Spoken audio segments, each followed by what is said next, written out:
Incwadi yeNdumiso, isahluko seshumi iyafundeka. Yini na ukuba umele mgama Yehova, uzifihle ngamaxesha engxingongo.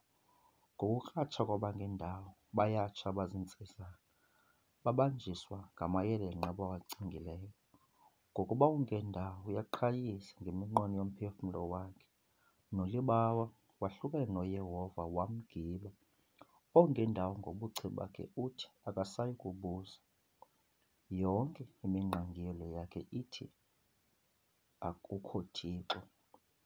Ziqinile iindlela zakhe ngamaxesha onke, ziphakamile izigwebo zakhe zikude kuye.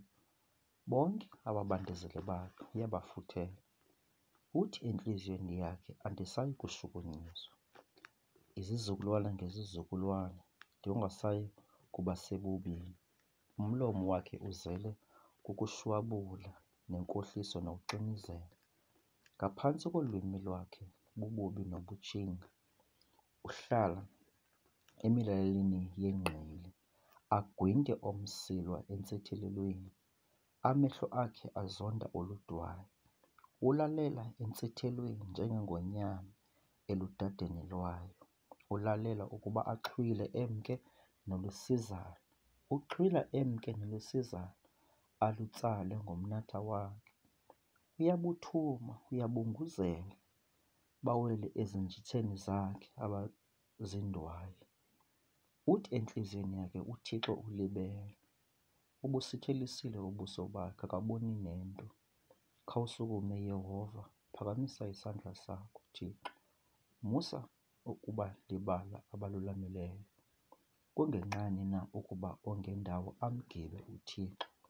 Athi entliziyweni yakhe akayi kubuza.